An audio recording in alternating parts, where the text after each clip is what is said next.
కారణం ఏంటి అంటే మేము ట్రాన్స్జెండర్ అని ఇంట్లో నుంచి ఎప్పుడైతే బయటకు వచ్చేసి తల్లిదండ్రులతో వెలివేయబడి బంధుమిత్రులతో వెలివేయబడి బయట మేము ఏ రోజైతే వస్తామో ఆ రోజు నుంచి ఎదుర్కొంటున్న పెద్ద సమస్య ఏంటి అంటే సమాజంలో చిన్న చూపు. మేము ఎన్ని మంచి పనులు చేసినా ఎంత మేము భిక్షాటనతోటే బ్రతుకుతున్నాం. భిక్షాటనే మా జీవన ఉపాధి, దీనికి మించి ఇంకోటి మాకు ఏది లేదు.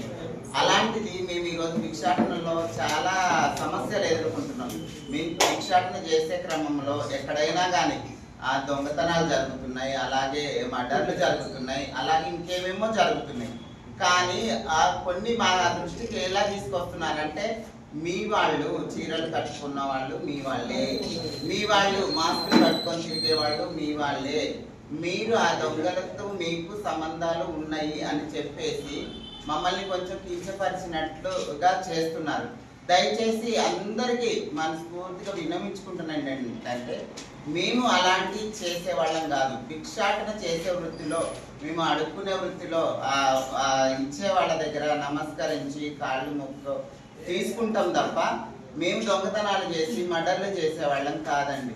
మా చిన్న రిక్వెస్ట్ ఏంటంటే అలాంటి దృష్టితో మమ్మల్ని చూస్తే మేము ఇప్పుడిప్పుడే సమాజానికి దగ్గరై సమాజంలో కలిసి సమాజంలో ఒక మనుషుల్లాగా బ్రతుకుతున్నాము. ఇలాంటివన్నీ కూడా చిన్న చూపుతో మమ్మల్ని చూస్తే మేము మళ్ళీ సమాజానికి ఎక్కడికో వెళ్ళాల్సిన అవసరం ఉంటుంది. దయచేసి ప్రజలకే కానీ గవర్నమెంట్ ఎంప్లాయీస్కే కానీ అందరికి కూడా మా ట్రాన్స్జెండర్స్ తరఫున మేము ఒక్కటే రిక్వెస్ట్, మమ్మల్ని అలాంటి చూపుతో చూసి మమ్మల్ని చిన్న చూపు చూడమాకండి. మాకు జీవనోపాధి వేరేది లేదు కాబట్టి ఖచ్చితంగా మేము ఎప్పుడే కాదు సమాజం పుట్టినప్పటి నుంచి పరంపర పెద్దవాళ్ళు తాతలు ముత్తాతలు అంటారు కదా, అప్పటి నుంచి కూడా మా ట్రాన్స్జెండర్ భిక్షాటన చేసే బ్రతుకుతున్నారండి. దయచేసి మమ్మల్ని ఆ దృష్టితో చూసి మమ్మల్ని సమాజం నుంచి వెలివేయవద్దని మేము మనస్ఫూర్తిగా కోరుకుంటున్నాము. ఖమ్మం జిల్లా ప్రజలకి, నేను ఖమ్మం జిల్లా నివాసిని, సోది నా పేరు, నేను ట్రాన్స్జెండర్ని.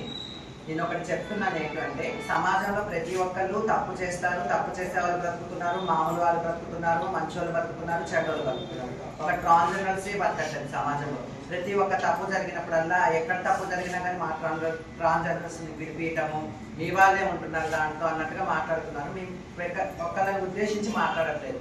మా లైఫ్ స్టైలే భిక్షాటన. మేము వచ్చేది రోడ్ల మీదకి, మా బతికి అడుగుకోవటం. మేము సమాజానికి దూరమయ్యి, కుటుంబానికి దూరమయ్యి, మా గురువులను ఎంచుకొని మేము ఇక్కడ బతుకుతున్నాం. నిజంగా ఆ పనే చేయాలనుకుంటే మేము ఈ పని ఇందులోకే రావాల్సిన అవసరం లేదు, ఇలా బతకాల్సిన అవసరం లేదు.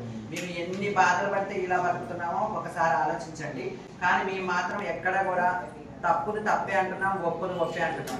కానీ కాకుండా మాకు కొన్ని ఏమంటున్నారంటే మీ వాళ్ళు కొంచెం తేడాగా కనిపిస్తే ఒక వాయిస్ పట్టుకుంటే ఎవరు మగవాళ్ళ వాయిస్ అయినా ఆడవాళ్ళ వాయిస్ అయినా కొంచెం ఒక్కొక్కసారి తేడా ఉంటుంది. ఆ తేడాను కూడా మీ వాళ్ళే తేడా అంటే తేడా లేని వాళ్ళు ఎవరండి? ఎవరు తప్పు చేయట్లేదు. ఎవరిని వాళ్ళు ప్రశ్నించుకుంటే వాళ్ళ హృదయాలకు తెలుసు. కానీ మేమే తప్పు చేసినవని మా ట్రాన్స్జెండర్లని ఇబ్బంది పెట్టదని ఖమ్మం జిల్లాలో ఉన్న ప్రతి ఒక్క గవర్నమెంట్ ఎంప్లాయీకి, ప్రతి ఒక్కళ్ళందరికీ మేము విజ్ఞప్తి చేస్తున్నాం. కాబట్టి ఎక్కడ ఏ తప్పు జరిగితే ఆ తప్పుని మమ్మల్ని అడగండి. మేము పెద్దవాళ్ళు అయినాం, ఎక్కడైనా జరిగితే మమ్మల్ని పిలిపియండి, మేము రెస్పాన్స్ అవుతాము, మాట్లాడతాం. అక్కడికి వచ్చినాక మాకు విలువ లేకుండా మేము దొంగతనం చేసిన వాళ్ళలాగా మమ్మల్ని నిలబెట్టి మమ్మల్ని బాధ పెట్టద్దని మేము సమాజం అందరికీ చేతులెత్తి దండం పెట్టి మేము మనస్ఫూర్తిగా అడుగుతున్నాం. కాబట్టి మమ్మల్ని అర్థం చేసుకోండి. మేము కూడా ఈ సమాజంలో ఒక వ్యక్తులు బ్రతుకు తెరువు కోసం మేము అడుగుకుంటున్నాం తప్ప మాకు కావాలని అడుక్కోవాలని కూడా మాకు లేదు. గవర్నమెంట్ ఇప్పుడిప్పుడే మా గురించి ఆలోచిస్తుంది. ఇప్పుడే మేము సమాజంలోకి వస్తున్నాం. మళ్ళీ మమ్మల్ని వెనక్కి నెట్టద్దని ప్రతి ఒక్కరికి ఇబ్బంది పడినా సరే ప్రతి ఒక్కరికి చేతులెత్తి దండం పెట్టి అడుగుతున్నాం. సరే మా బతుకు తెరువు భిక్షాటం, మేము ఎక్కడో చోట అడుక్కుంటూనే ఉంటాం. మా బతుకు తప్పదు, అది మాకు కావాలని లేదు, మేము అడుక్కోవాలని లేదు. కానీ మేము రోడ్డు మీదకి వచ్చేటోడు ప్రతిరోజు మేము బాధపడే వస్తాం. రోడ్డు మీద వీళ్ళు సంతోషంగా వస్తారు, వీళ్ళు ఆనందంగా వస్తారు, వీళ్ళకి ఏం తక్కువ, వీళ్ళకి డబ్బు తక్కువ లేదు, వీళ్ళకి ఏం తక్కువ లేదు అనుకుంటారు. కానీ మాకు ఏం తక్కువ ఉందో ఏం తక్కువ లేదో మా మనసుకు తెలుసు. ఆ మనసు ఏంటో, మా బాధ ఏంటో, మా కన్నీటి బెద ఏంటో మాకు తెలుసు. చూసేటోళ్ళు ఏమనుకుంటారు వీళ్ళకి ఏం తక్కువ అంటారు. మాకు ఆడ ఏం తక్కువైందో ఏం తక్కువ లేదో, మేము చచ్చిపోతే మునిగేవాళ్ళు లేరు, 2 రోజులు బాధపడేవాళ్ళు లేరు. ఉంటున్నామంటే ఉంటున్నాం, ఎందుకంటే దేవుడు ఇచ్చిన ప్రాణం దేవుడు తీసుకెళ్లారు కాబట్టి. అందుకని బతుకుతున్నాం తప్ప మేము భిక్షాటన కోసమే బతకట్లేదు, భిక్షాటన చేయాలని మాకు లేదు. ఎక్కడైనా తప్పు జరిగితే ఆ తప్పును మమ్మల్ని అడగండి, మేము ఏమంటే రెస్పాన్స్ అవుతాము. మేము వచ్చి దానికి ఏంటి అనే సమస్య పరిష్కారం చేస్తాం. ప్రతి ఒక్క తప్పును మా మీద రుద్దద్దని మేము అందరినీ మనస్ఫూర్తిగా కోరుకుంటున్నాం. హైదరాబాద్లో చూసుకుంటే 20,000 మంది ఉన్నప్పుడు దాంట్లో ఒక 40 మందికి ఉద్యోగాలు ఇస్తే 19,900 970 మంది ఎక్కడికి వెళ్ళాలి? అలాగే ఈ మొన్న రీసెంట్గా ఇచ్చిన జాబులల్లో పింకీ అనే అమ్మాయి నన్ను వేధిస్తున్నారు నేను చేసే జాబ్ ప్రారంభంగా. లేదు మీకు అక్కడ ఎక్కడైతే జాబ్కి వెళ్తానో కనీసం ఒక 5 మినిట్స్ కూర్చోడానికి లేకుండా పొద్దున్న 8కి వెళ్ళి డ్యూటీ దిగేంతసేపు నిలబడాల్సిందే అని చెప్పి మాకు ఆర్డర్స్ చేస్తున్నారని పింకీ అనే అమ్మాయి రిజైన్ చేయడం జరిగింది జాబ్కి. అట్లా ఇప్పుడు ప్రోత్సహించే వాళ్ళు ప్రోత్సహిస్తే డిస్క్రిమినేట్ చేసే వాళ్ళు కూడా ఉన్నారు. అది ఖమ్మంలో మీ అందరికీ తెలుసు, గవర్నమెంట్ హాస్పిటల్లో రికార్డ్ అసిస్టెంట్గా మెడికల్ కాలేజ్లో చేసే అమ్మాయి. ఆ అమ్మాయి మాకేంటి మేము నెల వచ్చేసరికి రెంట్లు కట్టుకోవాలి, మా హెల్త్ పరంగా కానీ మాకు అన్నీ కూడా ఉంటాయి ఇంట్లో.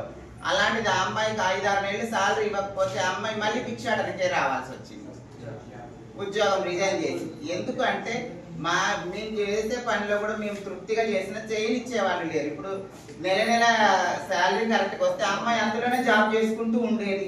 ఆ అమ్మాయికి 5-6 నెలలకు శాలరీ రాకపోతే అమ్మాయి ఏం తినాలి, ఏం రెంట్లు కట్టుకోవాలి, మా ట్రాన్స్జెండర్స్లో ఉన్న మంచి చెళ్ళకి అమ్మాయి ఎలా మీట్ అవ్వాలి, అవన్నీ ఆలోచించి అమ్మాయి రీసెంట్గా మళ్ళీ రోడ్డు మీదకే వచ్చేది. అందరికీ ఖమ్మంలో ఉన్న ప్రతి ఒక్కరికి పేరు పేరున మమ్మల్ని చిన్న చూపు చూసి నిజంగా మేము తప్పు చేసి ఉంటే నిజంగా మేమే అర్హులం, మేమే పట్టిస్తాం వాళ్ళని. మా ట్రాన్స్జెండర్ ఎవరైనా తెలిసి తెలియక తప్పు చేసినా మేము చట్టానికి పట్టించిన రోజులుంటే ఇక ముందు కూడా మేము పట్టిస్తాం. కానీ చేసింది చెయ్యంది అన్నీ మా మీద పెట్టి మమ్మల్ని చిన్న చూపు చూడొద్దని మీ అందరికీ చేతులెత్తి మొక్కి రిక్వెస్ట్ చేస్తున్నాం.